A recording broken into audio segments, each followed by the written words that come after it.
Assalamualaikum warahmatullahi wabarakatuh.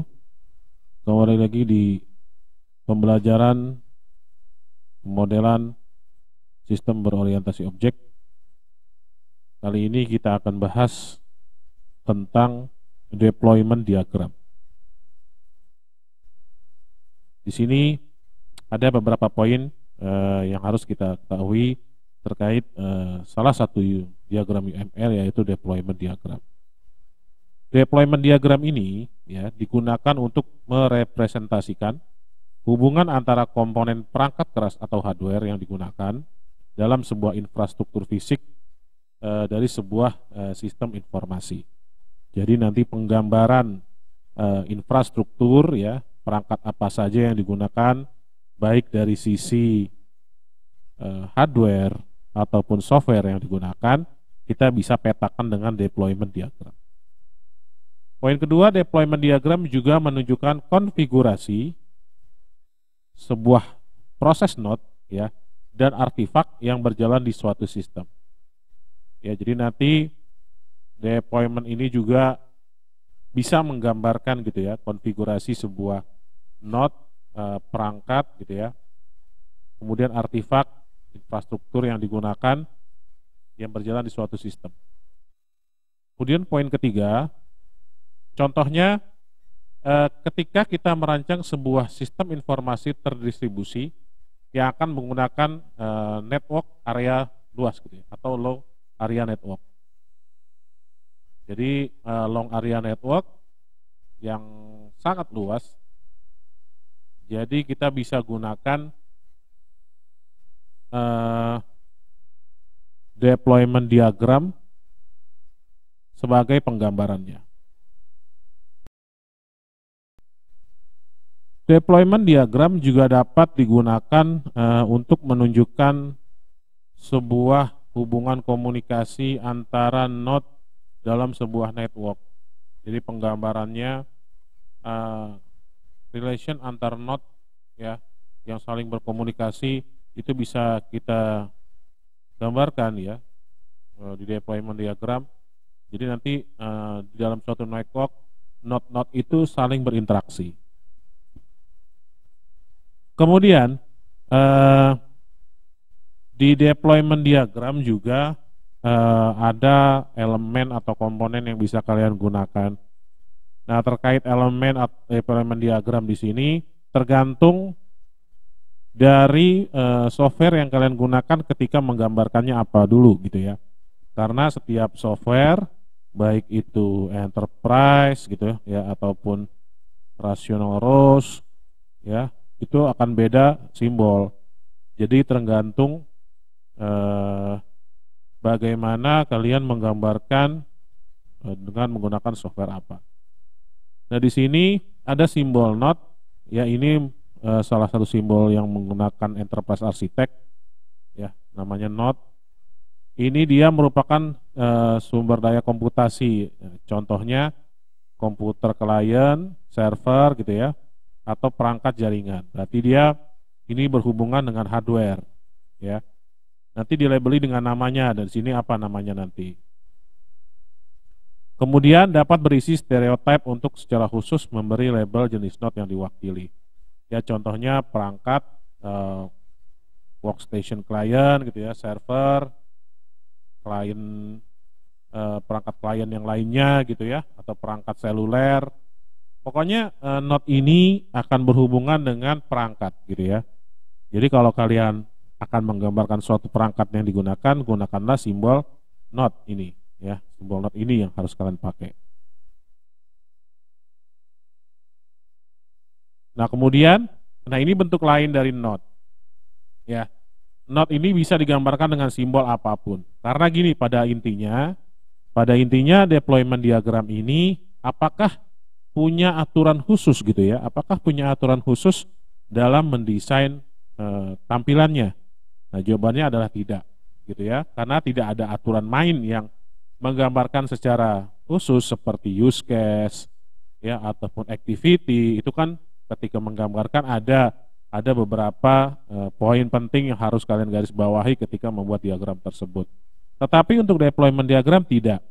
Ya, tidak ada aturan main khusus ketika kalian mendesain diagram tersebut gitu ya. Nah ini contoh Node, masing-masing beda tampilan pasti. Ya kalau tadi seperti ini pakai Enterprise Architect. Nah kalau kalian pakai simbol ini di Enterprise Architect tidak ada gitu ya. Kalian bisa pakai software lain. Jadi yang menjadi pertanyaan, ketika kalian pakai Enterprise Architect kok nggak ada sih gambar workstation seperti komputer? Ya memang tidak ada gitu ya. Karena kan Enterprise Architect node-nya gambar simbolnya itu bentuknya seperti kubus gitu ya. Sedangkan yang bergambar komputer dan yang lainnya itu ada di software lain. Kemudian ada artifak. Artifak ini simbol hampir sama dengan node, cuma yang membedakan nanti artifak itu ada icon di sininya. Karena kenapa? Karena artifak ini menggambarkan perangkat lunak ya atau software. Kalau node tadi hardware, artifak ini untuk softwarenya. Nah di sini penjabarannya artifak ini adalah spesifikasi perangkat lunak, ya kan? Atau database. Misalnya tabel atau database atau tampilan database, komponen atau lapisan layer. Bisa juga seperti itu. Dilabeli dengan nama, nanti di sini nama artifaknya apa, berisi stereotype untuk secara khusus memberi label jenis artefak. Misalnya tabel, database, kemudian file yang dieksekusi apa gitu ya. Pokoknya kalau kalian pakai yang sifatnya software, ya pakainya artifak. Ya jangan terbalik ya. Node untuk hardware, artifak untuk software. Kemudian ada penggabungan antara node dengan artifak gitu ya, bisa. Artinya dia menggambarkan sebuah artefak atau software yang ditempatkan pada sebuah node gitu ya.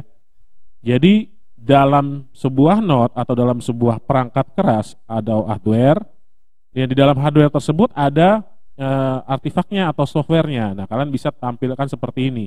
Jadi buat node-nya dulu untuk perangkatnya, kemudian di dalamnya masukkan artifaknya. Berarti kalau kita jabarkan nanti di dalam sebuah node atau perangkat keras tersebut ya ditanamkan sebuah aplikasi, ya aplikasi atau software yang bisa dipakaikan untuk berjalannya suatu sistem nanti. Nah ini bisa ya digabung seperti ini.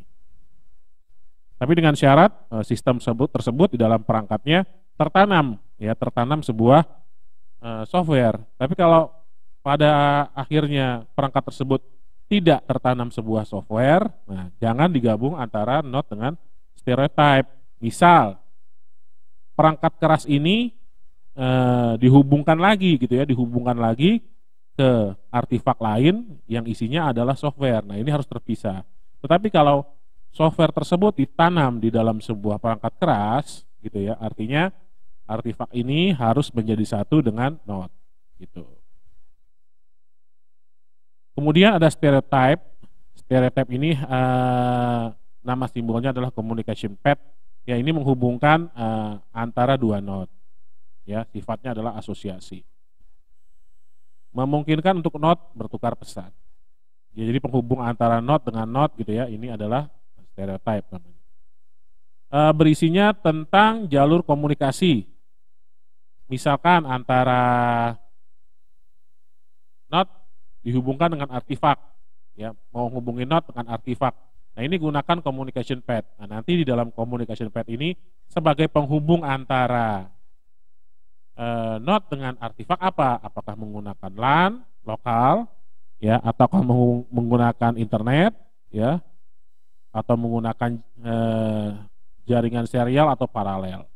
Bisa juga. Nah, tergantung kalian pendeskripsian sistemnya seperti apa. Untuk deployment diagram sebenarnya versinya banyak gitu ya. Versi banyak ini gini. Nanti kan di sini akan ditampilkan beda-beda gambar. Pada dasarnya, ya saya ingatkan nih, pada dasarnya gambar utamanya sebenarnya satu.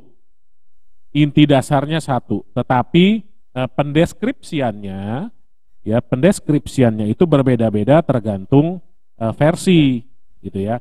Nah, untuk versi 1 ini kan ini menghubungkan antara node dengan node ya. Node yang pertama ini berisi tentang PC resepsionis.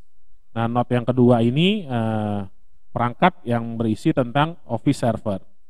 Artinya receptionist PC ini akan dihubungkan menggunakan jaringan berbasis LAN ke Office server, gitu ya. Ini node dengan node. Versi 2 ya.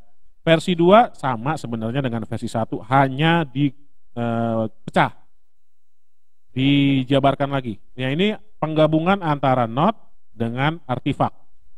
Di dalam receptionist PC ditanamkan application system. Dari sini keterangannya application system itu nama sistemnya apa? Misal sistem absensi gitu ya. Misal nih, di dalam artifaknya sistem absensi. Hubungkan dengan LAN di server ini ya. Nah, di sini ada artifak lagi, ada 2 ya, application systemnya di Office server. Jadi application systemnya ini kalian sebutkan. Jadi nanti kalau buat jangan application system nih, orang nggak tahu dia menghubungkan application system apa.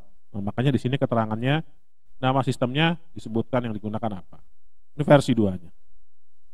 Versi 3 sama seperti yang tadi juga gitu ya. Hanya simbolnya saja yang berbeda.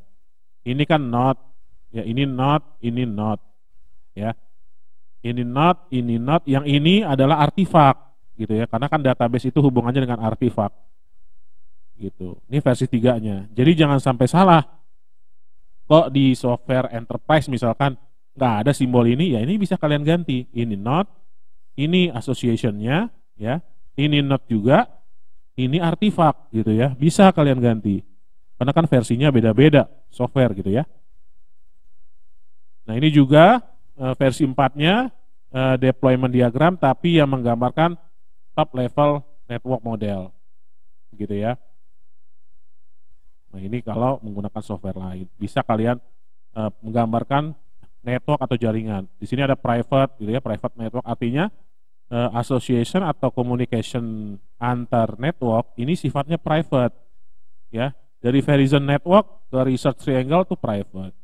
Ya, atau dari Verizon ke Ossining itu private. Jadi nggak bisa semuanya dibikin public. Masing-masing network ini ya, ke induknya ke Verizon itu private. Dan ini dari Toronto ke Brampton bisa terkoneksi gitu ya. Di Toronto bisa mengakses Brampton tapi hanya sifatnya private, nggak public gitu ya. Nah, ini penggambaran top level network. Versi 5-nya ya sama. Ya, ini low level artinya lebih simple. Kalau yang tadi kan top itu lebih kompleks ya. Nah, ini low levelnya, ini main buildingnya artinya lokasinya ini menggunakan node ya, bisa menggunakan node. Akses networknya ya, akses networknya private, ini juga private gitu ya. Versi 6. Nah, versi 6 ini detailnya dari low level ya, detailnya dari si dia nih. Nah, ini didetailkan seperti ini lagi. Kalau mau dipecah ya, ada server ya, server bisa menggunakan node, MFA building bisa menggunakan node gitu ya.